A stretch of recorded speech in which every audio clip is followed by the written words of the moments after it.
en la que vamos a ver ajedrez ajedrez de ataque con el octavo campeón del mundo, Mikhail Tal, un jugador, bueno, que ha pasado a la historia por algunas de sus excentricidades en el tablero, por su juego de ataque, por algunos de esos sacrificios intuitivos que, sin llegar a ser demasiado correctos técnicamente, sí que funcionaron muy bien en la práctica incluso a muy alto nivel. Y os traigo una partida que me parece bastante representativa del juego de Mikhail Tal, que se jugó en el año 69, en el 19 de enero, contra Bukuti Gurgenidze.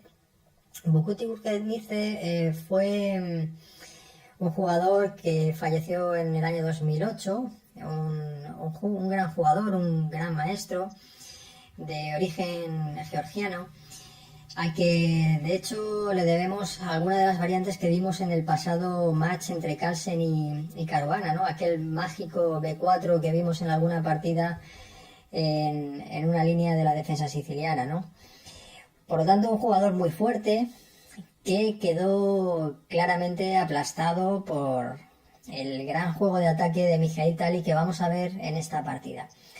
Bueno, la partida fue 4 C6, la defensa Caro-Kann, muy amiga de Gurgenidze, fue uno de los jugadores que más la utilizó. D4, D5, caballo C3, B5, A3, bueno, B5 es una jugada un poco convencional, digamos. A3, no me detendré demasiado en la apertura. Peón por, caballo por, alfil F5, alfil D3, alfil por caballo, alfil por E4, caballo F6, alfil D3, E6, caballo F3, alfil E7, dama E2, caballo D7, enroque y enroque. Y bueno, hemos prácticamente finalizado la apertura. Y vamos a ver qué ha sucedido. Bueno, ya han sucedido algunas cosas importantes. Se han producido algunos desequilibrios que van a marcar la continuación de la partida. En primer lugar, hay un claro desequilibrio desde la perspectiva de las piezas resultantes, las piezas menores resultantes después de la apertura. El blanco tiene su pareja de alfiles, tiene un caballo también, y el negro por contra tiene un alfil y dos caballos. Esta posición, también relacionándola con la estructura de peones, es ligeramente ya favorable a las blancas. ¿Por qué? Porque los caballos, en primer lugar, no se encuentran demasiado bien coordinados. Decimos que no se encuentran demasiado bien coordinados los caballos del negro porque compiten por las mismas casillas. En general, los caballos suelen coordinarse mejor cuando no compiten por las mismas casillas, ¿no? Imaginemos que el caballo de F6 estuviese en D6 y, bueno, podría saltar a casillas distintas, pero al encontrarse en F6 no se encuentran tan bien coordinados. No es algo muy grave, pero bueno, ya es un detalle interesante. Por otro lado, el alfil va a encontrarse pronto, lo veremos enseguida, un poco sobrecargado en la defensa de las casillas negras. ¿Por qué? Porque este tipo de estructura que ha definido el negro, vamos a quitar tantos colores para que lo veas más claro. Este tipo de estructura que ha definido el negro en una fase muy temprana de la partida, con tantos peones en casillas blancas, lo que hace es que la estructura tenga una dependencia excesiva de este alfil y, por lo tanto, si nosotros somos capaces de sobrecargarlo estratégicamente, vamos a poder encontrar y aprovechar huecos en las casillas de color negro, ¿vale? Este es otro elemento bastante importante. Por otro lado, el blanco, vamos a quitar esto, el blanco tiene una posición óptima para el ataque, los alfiles están apuntando al flanco de rey, el caballo puede pasar el ataque en un determinado momento, la dama también.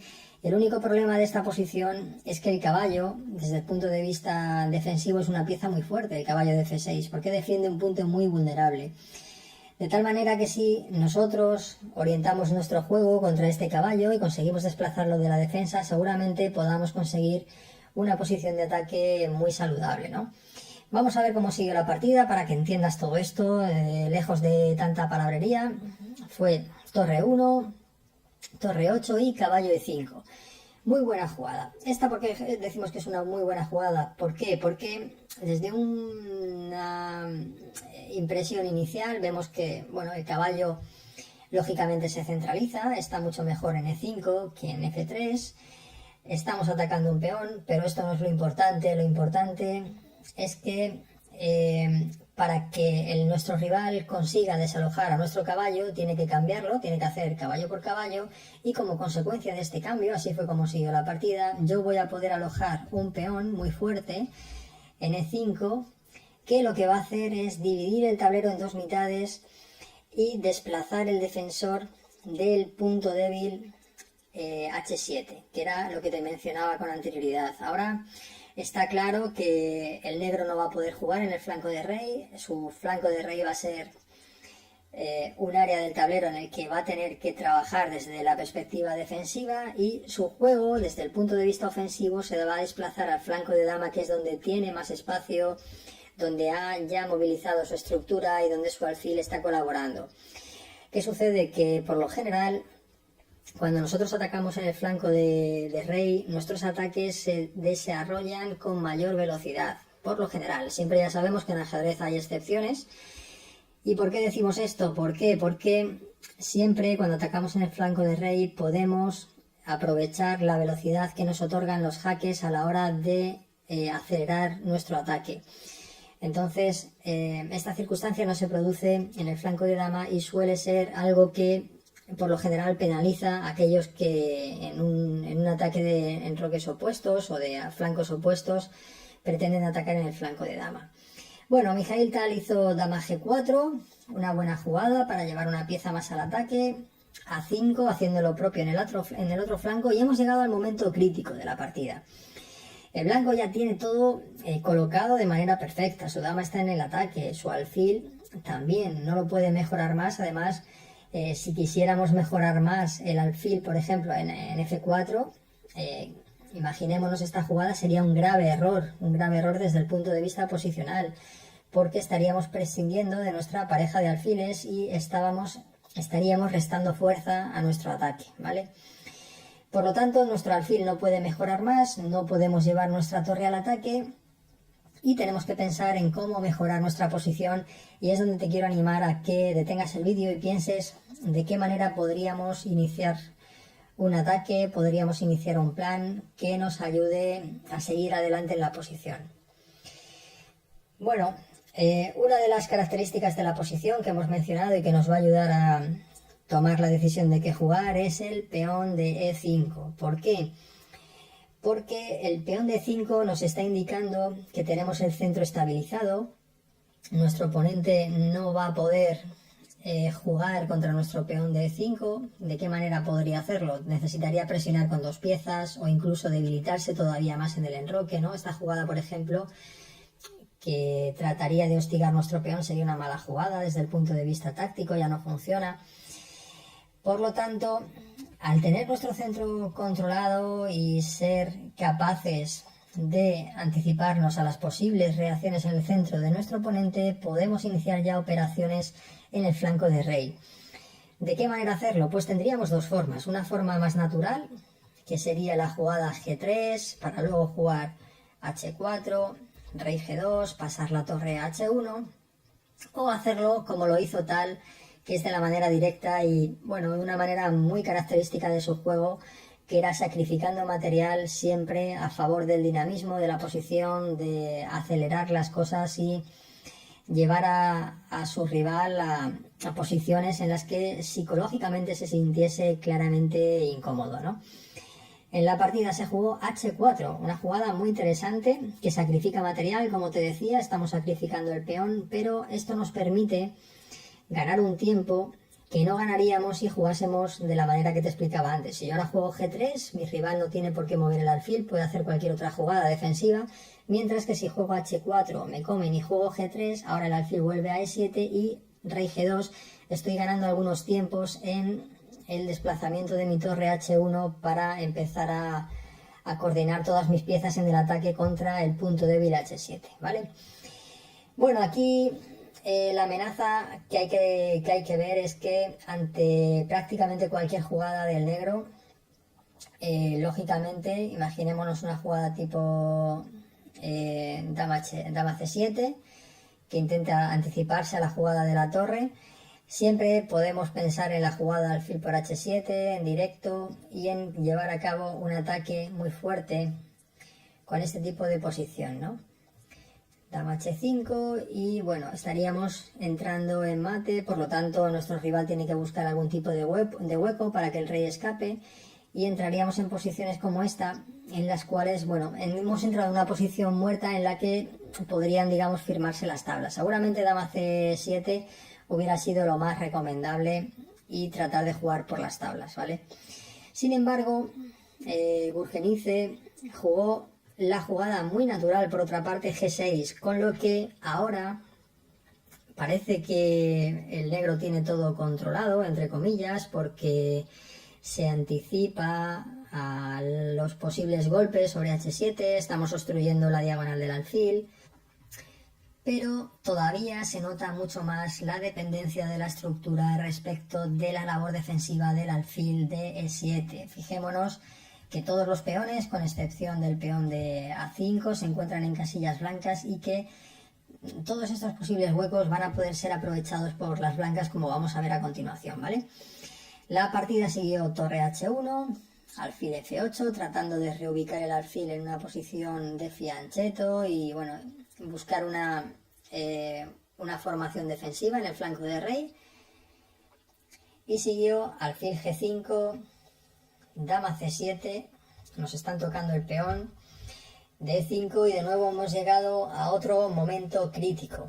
Tenemos una opción de jugar, que sería una opción, digamos, suficientemente buena, natural, que nos permitiría mantener la ventaja. Te voy a decir cuál es, sería torre de a e1, ya digo que sería una jugada perfectamente válida. Nuestro rival luego jugaría alfil g7 y bueno, tendríamos que seguir con el ataque o podemos hacerlo tal y como hizo Mikhail Tal, de una forma mucho más sorprendente y muchísimo más incisiva. De nuevo, para el vídeo si quieres y ponte a pensar, a ver si eres capaz de encontrar esta jugada como lo hizo Mikhail Tal. La jugada fue torre por h7 ya en directo, aprovechando que se ha producido algo que llamamos en ajedrez partir el tablero en dos, es decir, el peón de e5 lo que impide es que las piezas del flanco de dama puedan desplazarse hacia el flanco de rey en la defensa de su propio rey, y de esta manera nosotros podemos justificar este sacrificio de torre que, aunque sacrificamos una torre prácticamente limpia por un peón, nos permite que se produzca un desequilibrio de piezas en un sector del tablero que nos va a beneficiar. Vamos a atacar con dos alfiles, con una torre, con la dama, y nuestro rival va a defender únicamente con el alfil. Aunque en la globalidad de la posición nosotros tengamos material de menos, pero sí que es verdad que en este momento y en este sector, que es en el que se está librando la batalla, nosotros tenemos ventaja y es donde tenemos que poner toda la carne en el asador. De hecho, Gurgenice lo que hizo no fue capturar la torre, ahora veremos por qué, hizo dama por e5. Lógicamente, cuando hacemos este tipo de sacrificios, lo primero que tenemos que valorar es qué sucede si nuestro rival acepta el sacrificio. Y lo que hubiera sucedido es que seguiría torre h1, rey g8, y ahora estamos entrando con todo, ¿no? Dama h4, estamos amenazando mate, y pocas defensas hay. Parece que alfil g7 defiende la posición, pero si ahora yo sé que la única pieza defensiva de mi rival es el alfil, si juego contra este alfil, la posición tiene que caer por sí sola. Así que alfil f6, estoy amenazando ya sencillamente mate en h8. Bueno, me comerían con el alfil y tomaría con la torre, sería mate. Por lo tanto, mi rival tiene que comer y tras e por f6 no hay forma de detener la amenaza de mate, ¿vale? Vamos a entrar en mate porque el negro no tiene jugada. Si come, simplemente dama por f6 y la siguiente es mate. Y si no hace nada, por ejemplo, yo qué sé, por ejemplo esta jugada, lo que vamos a hacer es dama h7 y mate también, ¿vale? Bueno, Gurgenice, anticipándose a todo esto o previendo que esto se podía producir, jugó dama por e5, pero ya algo nos tiene que hacer anticipar que algo no va bien en la posición del negro, ¿no? Si nos han metido una torre en H7 y tenemos tan pocas piezas en la defensa, se avecina algo que no nos va a gustar demasiado. De nuevo, ¿cómo podríamos jugar? Pues podríamos jugar de la manera natural, que nos permite conservar nuestra ventaja. Por ejemplo, torre de A, H1, que supongo que sería la jugada que muchos jugadores harían, que no es incorrecta, pero tampoco es lo más incisivo. O podemos jugar como Mikhail Tal, dando un golpe casi definitivo, que es la jugada torre por F7. De nuevo, otro sacrificio ofreciendo la torre y abriendo más líneas. Ahora el peón de G6 va a quedar mucho más débil. La partida siguió rey por F7 y otro nuevo golpe. Cuando nos metemos de lleno en el ataque no hay que escatimar ya opciones, porque si nuestro rival consigue defenderse podemos quedar con material de menos y claramente quedar muy inferiores. Así que la partida siguió alfil por G6, otro golpe trepidante y terrible.